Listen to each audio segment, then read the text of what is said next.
Gus, ini kan rame Gus dibicarakan tentang kasus KDRT Vena Melinda. Iya. Nah, gimana tanggapan Gus Rocky lihat sendiri Gus? Kejadiannya di mana itu? Di Kediri. Kediri, ya Kediri itu tempat saya ya, Rawon Bidadari Kediri itu. Iya.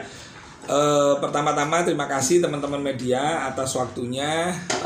Saya bersama beliau, yaitu di samping saya ini senior, seorang pakar hukum, seorang ahli hukum yang memang konsen terutama terhadap orang-orang yang teraniaya, bukan hanya masalah menghadapi para mafia tanah, tetapi beliau juga konsen berkaitan dengan satu contoh kasus misalnya seperti Vena Melinda ini.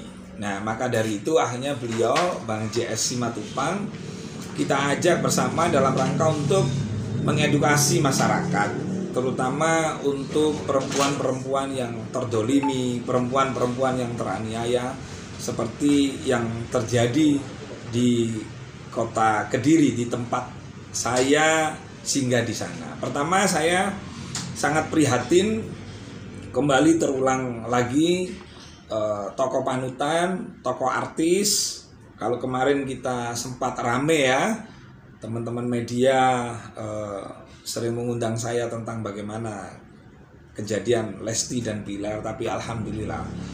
Nah, kalau berkaitan dengan Vena Melinda dan Ferry Irawan yang sudah ditetapkan tersangka oleh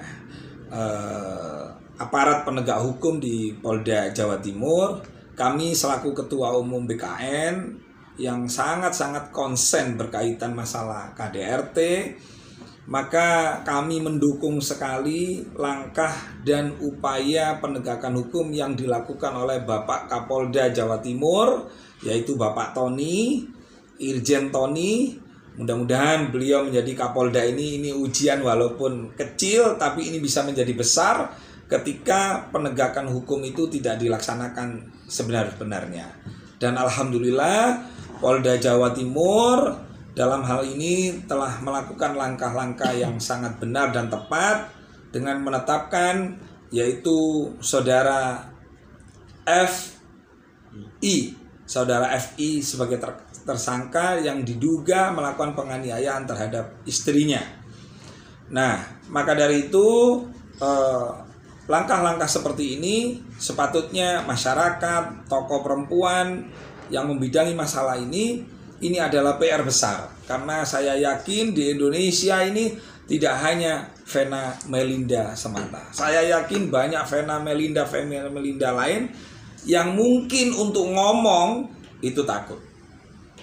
Nah, maka dari itu kami dari BKN, saya sebagai ketua umum dan beliau sebagai lawyer senior di BKN, insya Allah nanti beliau akan ngomong BKN dalam menghadapi situasi KDRT yang semakin merajalela ini.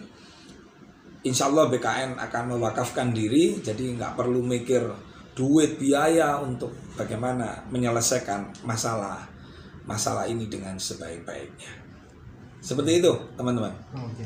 Gus, berarti ini bisa dibilang BKN akan mendampingi korban-korban KDRT gitu Gus. Tahu gimana Gus? Iya, seperti itu nanti akan diterangkan oleh Bang JS Simatupang. Monggo langsung aja tanya kepada beliau, karena beliau yang mengerti persoalan hukum termasuk berkaitan masalah KDRT. Oke. Mungkin monggo Bang JS. Ya. Ini kan Bang, ini kan kalau masalah hukum Bang, ini kayak ada pihak keluarga dan bilang kayak kita dari pihak polisi cepat sekali gitu, apa gimana kasus ini belakangan dengan cepat Ferry tersangka. Gimana tanggapan Abang? Ya, terima kasih ya teman-teman ya. Konsennya perihal penegakan hukum saat ini BKN sepertinya akan ambil alih isu ini menjadi suatu kenyataan. BKN akan memprediksi bahwa kejadian ini bukan hanya untuk Ferry Melinda, yang seorang notabene Vena Melinda bukan yang notabene seorang anggota DPR. Pertanyaannya tadi sangat subjektif. Kenapa cepat sekali? Ya, itu saya kira tidak perlu dijawab dengan lambat. Ya, bukan karena Vena Melinda sebagai anggota DPR, tapi mantan ya. Tapi penegakan hukumnya yang perlu gitu. Kalau seorang Vena Melinda aja public figure mengalami begini, bagaimana yang tidak? kita ajukan jempol, kita berikan support yang luar biasa kepada aparat penegak hukum Jawa Timur. Ya, Jawa Timur itu adalah kota iman, ya, kota agama, santri, kota agamais. Saya kira harus menjadi panutan tokoh-tokoh penegak hukum. Di sini BKN akan berperan aktif ya, mengedukasi, bahkan mendampingi. Ya, banyak teman-teman sekarang bergabung dengan BKN praktisi hukum untuk mengedukasi. Mudah-mudahan bukan hanya di Jawa Timur. Ya, kita yakinkan itu di daerah lain. Wanita itu banyak mengalami. Ada 2 penganiayaan yang dialami wanita dalam kasus seperti ini. Tapi yang paling sakit itu, yang paling nyeri adalah penganiayaan psikis. Kalau fisik itu terlihat, kalau psikis itu tidak loh. Ya, dan akibatnya itu bisa menjadi gila dan sebagainya. Saya kira media berperan aktif untuk membongkar seluruh kejadian ini, bekerja sama dengan para penegak hukum. Kali ini Jawa Timur mendapat tugas yang berat untuk mengungkap kasus-kasus yang berikut, yang saya kira banyak terjadi di daerah Jawa Timur. Betul. Ya, berharap kita, Bapak Kapolda dan semua jajarannya, untuk lebih membuka hati, melihat kejadian ini menjadi barometer awal untuk memperbaiki penegakan hukum dalam pelanggaran KDRT terhadap para wanita yang memang menjadi tulang punggung daripada kehidupan bermasyarakat. Bang, Itu sementara. Tapi banyak yang menyebutkan jika KDRT itu merupakan aib dalam rumah tangga. Itu seperti apa, Bang? Ya iya, semuanya itu aib, jangankan KDRT. Tetapi untuk kali ini, ketika masyarakat itu, khususnya wanita, agak sedikit merasa malu untuk melaporkannya, disinilah tugas penegak hukum menjelaskannya. Mana yang lebih bijak, menyimpan aib daripada membuka aib, menegakkan hukum daripada merendam hukum. Ini tugas para penegak hukum.